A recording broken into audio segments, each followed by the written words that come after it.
Hello and welcome to this new video. Today I would like to talk about hypnobirthing, and it's supposed to be a first video and a little bit of a series about hypnobirthing, a little bit like a hypnobirthing course where I'd like to share my personal experience. And that's really important to me to make clear.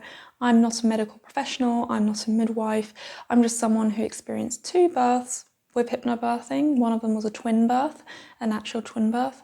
And I had a really positive experience both times around, and it's really important to me to try and help others who might be about to have a baby or just got pregnant, who may be a little bit worried about the birth, or maybe women who already had a birth and they weren't so happy with how it went. It's really important to me that I can maybe share my personal experience and help you, or give you a little input which will help you to feel more prepared and a bit more positive about this birth. So I'd like to start with how I found out about hypnobirthing, and I'm based in Germany and I was pregnant about 4 years ago. I got pregnant and I had never heard of hypnobirthing before. It was not a thing here, a big thing. I was not sure when it got so popular in other countries. I think at some point there was a general change in people's minds about how we give birth, how medical it's become, and how far we've moved away from natural childbirth and how it's what it's supposed to be, or how it used to be, how the body has intended it to be. And so more and more people got involved or informed about hypnobirthing. And I personally followed 2 girls on Instagram. I didn't follow them for family content. One I followed for her interior design. I love her house, I just like looking at her photos. And the other one has a little card shop and does nice paintings and stuff. But those 2 girls got pregnant and therefore also shared a little bit about their hypnobirthing courses, and I was quite intrigued. And then when I got pregnant shortly after, then I was like, oh okay, maybe I'll look into hypnobirthing too and find out what it's all about. These 2 girls, I trust them, I don't know them, but I have a feeling that the vibe is right and they do hypnobirthing, maybe I should try it too. When I say that I vibe with them, I mean that I felt that they came from a similar point. They weren't influencers doing yoga or meditation as I did. I had nothing to do with yoga or meditation. I did try it before and it didn't work for me at all. I didn't have the patience, I didn't have the right mindset, and yeah, I would have felt a little bit intimidated with someone who maybe makes meditation content. If they do hypnobirthing, it's like, well, of course they can, that's their sort of thing. But these girls never shared any of that sort of content. And I felt like, okay, well, maybe someone who doesn't really normally spend much time analysing the mind or taking much time for the mind, maybe someone like me can also look into hypnobirthing. And I'm so glad I did, because both my births were really positive, and I talked to lots of women who had a first birth experience which wasn't so great and who then looked for alternatives. How could the next one go a lot better? I'm just so happy that I found out about hypnobirthing before my first birth, so I could take all that knowledge into that first experience. And yes, I would like to share it with you and perhaps help some of you also with this journey. So one of the most important questions, of course, is what is hypnobirthing? And some of us have sort of a little idea what it means, others have never heard of it before. And I'd like to start by saying that I find hypnobirthing is not a term that was very well chosen. I think it's sort of the labelling isn't great. I wouldn't talk about hypnobirthing, because hypno, people think, someone being hypnotized. That's like not mine at all. If you're not into meditation, then you definitely not want to be hypnotized, or not into hypnosis either. And then, it's all a little bit off-putting, but you're not really in hypnosis. I don't find you are. Some say you are, but I don't think so. And the way I practice it, I was definitely aware at all times. I would talk about relaxo birthing or relaxy birthing, or it's just about having a relaxed birth. That's what hypnobirthing is about. And anyone can relax. Like, not anyone can be in hypnosis, but if you think of yourself and you're more like me, you think, okay, well, I can relax. That's something I could do. So think of hypnobirthing as relaxo birthing, and it might be a lot more appealing, a lot more your thing if you think of that way. And in my mind, hypnobirthing has 3 main pillars, because you might say, well, it's a birth. How am I supposed to relax during a birth? And if you just think, okay, I have to relax, I have to relax, I have to relax, then you won't relax. It's like falling asleep. If you tell yourself, oh, I have to fall asleep, I have to fall asleep, then the last thing you'll do is fall asleep. You'll just think about a million things. Or if you say, okay, I don't want to think of anything, well, you'll have 1,000 thoughts pop up in your mind. So it's not as simple as just saying, okay, I'll try to be as relaxed as possible. There's a learning curve to it.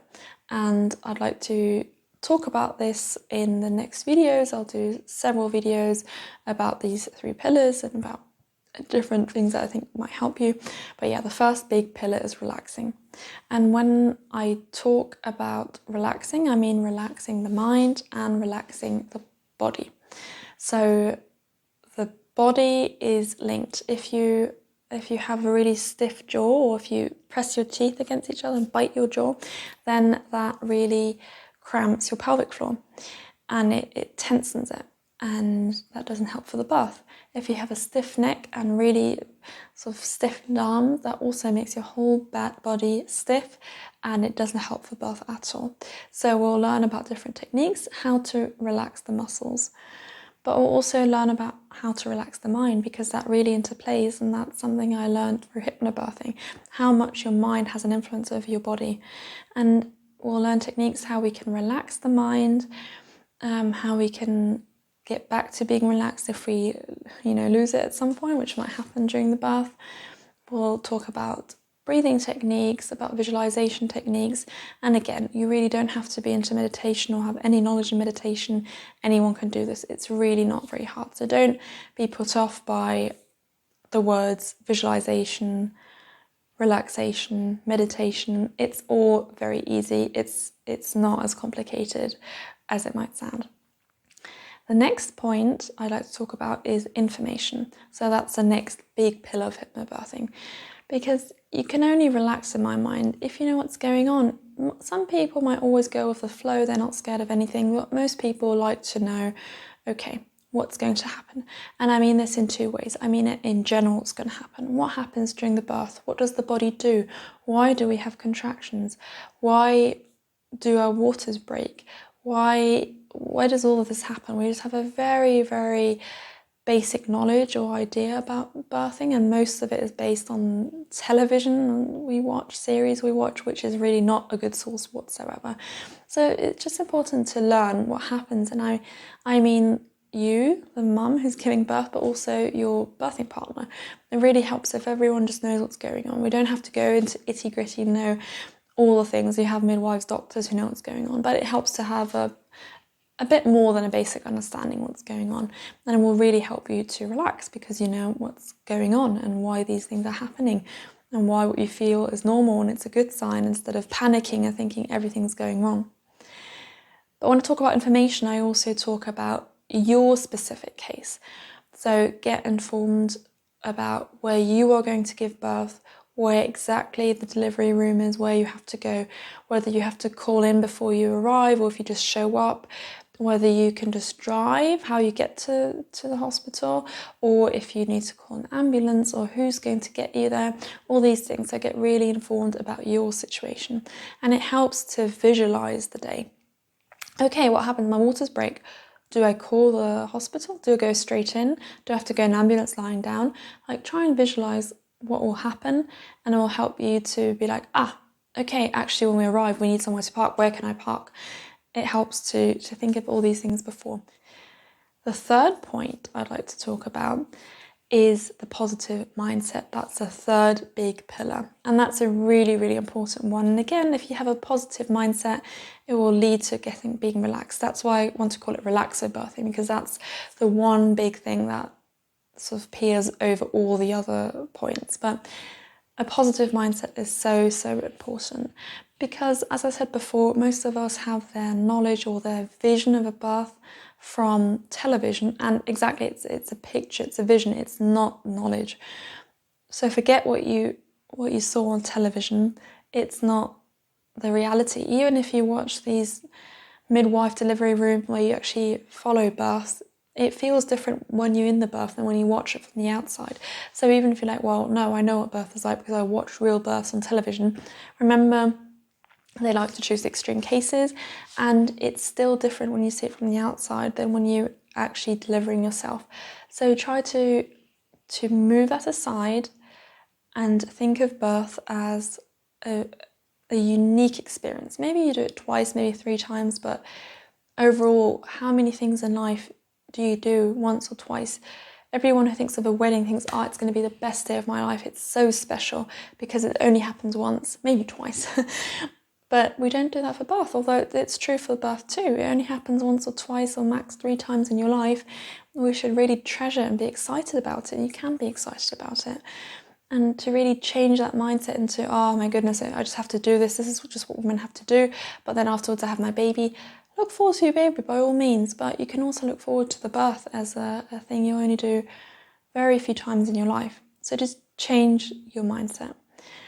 You can also change and have a bit more of a positive mindset by changing your language. It's really important to use positive wording when you talk about the birth, and that's something we'll definitely have a whole video about because that is so important. But let me just think of someone who always says, well, I'm such a fat cow thing. And I said, no, that doesn't do anything with me. I find it funny, I can laugh about myself, but on a subconscious level, that really does something to your self-worth. And after a while, that person might even notice. And it's true for the birth too, even if you say, I can talk about contractions, that doesn't do anything. Your subconscious probably thinks, oh my goodness, what? It's going to hurt. If you think about waves, for example, it's a much more positive reaction you have subconsciously. But again, I'll talk about this in the next video, but this is just another way to change your mindset. And the third, which is also really important, is to only get positive input. You can talk about the risk, you should talk about the risk. I really recommend you talk to your doctor, your midwife, about the things that can happen and that might go slightly differently than we'd hope. It's really important. That goes into the information sector. You need to know what's happening or what could happen. But other than that, if mothers approach you who've given birth and I don't know why this really happens all the time, they want to share their negative birth experience, then say politely, no offense, I don't want to listen to this right now. Please, let's talk about another time. I'm really sorry. Just, it's fine. It might be a little odd because that's not normally what we do. But you don't want to hear their story, and I don't really understand why people like to approach pregnant ladies and share negative experience. It seems like the worse your birth was, the better, the more people pat you on the shoulder. And yeah, the truth is that's why maybe sometimes people depict the birth as even worse than it really was. And again, you don't need that input. You need the knowledge from the doctors and your midwives, but you don't need it in all the bright colours from someone who went through it who wants to share it with you. Just politely refuse and instead get positive input. Google positive birth stories, and they can still be varied. A positive birth doesn't mean that everything went like easy sailing, no interventions, no medication, nothing. It just means that you go out of the birth feeling positive about it. So it's okay if you read a story about a cesarean, I'd actually recommend it because that could happen. Or about an epidural, or about different interventions that can happen during the birth. Look them up, but be mindful that it's positive input because that's what you need. Before you sit an exam, you don't want to hear all the stories about how many people failed. You like to see people like, oh yeah, we did it. It was quite rough, but it's fine. You do it, you move on. That helps you a lot more than any fear-making stories of how many people fail an exam.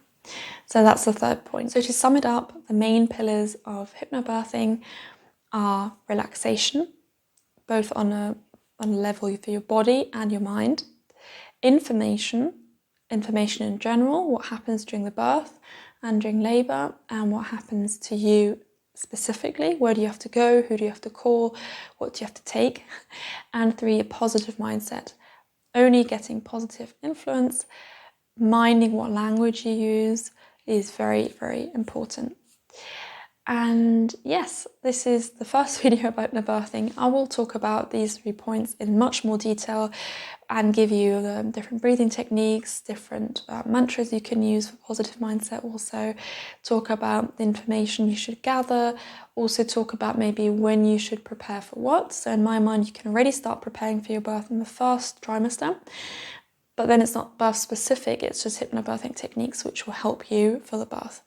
And yes, I hope you stay tuned. You can subscribe so you don't miss any of the series. And if you like this video, please give it a thumbs up. And I'd be really happy to hear in the comments if you've used hypnobirthing techniques before, whether you are pregnant currently or you've had a baby, if you're preparing for the next birth.